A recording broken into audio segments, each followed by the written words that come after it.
ধন্যবাদ সবাইকে। চ্যানেলে সবাইকে স্বাগতম। আশা করি সবাই ভালো আছেন।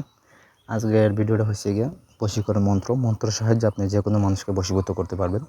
যদি আপনাকে কেউ পাত্তা না দেয় বা আপনার স্বামী-স্ত্রীর মাঝে মনোমালিন্য, ভালোবাসা কমে গেছে বা প্রেমিক-প্রেমিকা বশীভূত করবেন, তো সেই জন্য আপনি এই তাবিজটা ব্যবহার করতে পারেন।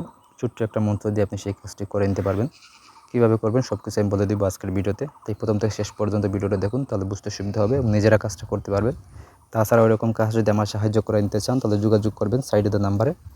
নাম্বারটা হচ্ছে 01709914387। এই নাম্বারে ইমো, হোয়াটসঅ্যাপ বা সহজে যোগাযোগ করতে পারবেন। যে কোনো কাজে বা যে কোনো পরামর্শের জন্য যোগাযোগ করতে পারবেন। তো কীভাবে কাজটা করবেন সেই বিষয়ে বলি। এটা শুরু করবেন হচ্ছে গিয়ে যে কোনো অমাবস্যা রাত্রে অথবা মঙ্গলবারে কাজটা শুরু করবেন। তখন আপনি পাক পবিত্র হয়ে আপনি মন্ত্রটি আগে সিদ্ধ করে নেবেন। 1141 বার জপ করে সিদ্ধ করবেন। সব কিছু দিয়ে ধূপ দিয়ে আগরবাতি সব জ্বালায়া সেটা সিদ্ধ করবেন।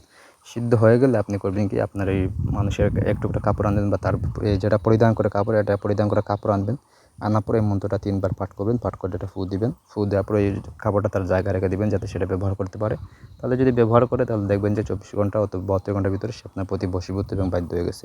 তো মন্ত্রটি হয়েছে দুল দুল দুলা, অমুকের সাথে অমুকের মন মিলা। প্রথমে দিবেন তার নাম, তারপর বলবেন আপনার নাম, বলে এটা সিদ্ধ করবেন, তারপরে এটা বলবেন, ঠিক আছে? মাত্র 3 বার পাঠ করে তাবিজ করতে পারবেন এটা, এবং এটার সঙ্গে ব্যবহার করতেও পারবেন। এই মন্ত্রটা আপনি চাইলে তাবিজে লিখে মাদুলিতে ভরে আপনি সঙ্গে ব্যবহার করতে পারবেন। এটা আওটাও আপনার জন্য ভালো। যেটা আপনি সহজ বুঝবেন সেটা করতে পারবেন। মানে তার কাপড়ে নিয়ে ফু দিয়ে কাপড়টা রেখে দিতে পারবেন, অথবা তাবিজ করে তাবিজটা বেঁধে আপনার শরীরে ব্যবহার করতে পারবেন মাদুলিতে ভরে। সেটাই দুটোই করলে আপনার জন্য বেটার হবে, ঠিক আছে? তো ছোট্ট একটা মন্ত্র, এখানে যদি কোনো কিছু বুঝতে অসুবিধা হয় অবশ্যই আমরা জানাবেন। নিয়ম যদি বুঝতে অসুবিধা হয় বা কাজ বুঝতে, অবশ্যই যে কোনো পরামর্শের জন্য যোগাযোগ করবেন আমার সাথে। নিজের শরীরটা বন্ধ রাখবেন, বন্ধ রেখে তারপর কাজে হাত দেবেন। ধন্যবাদ।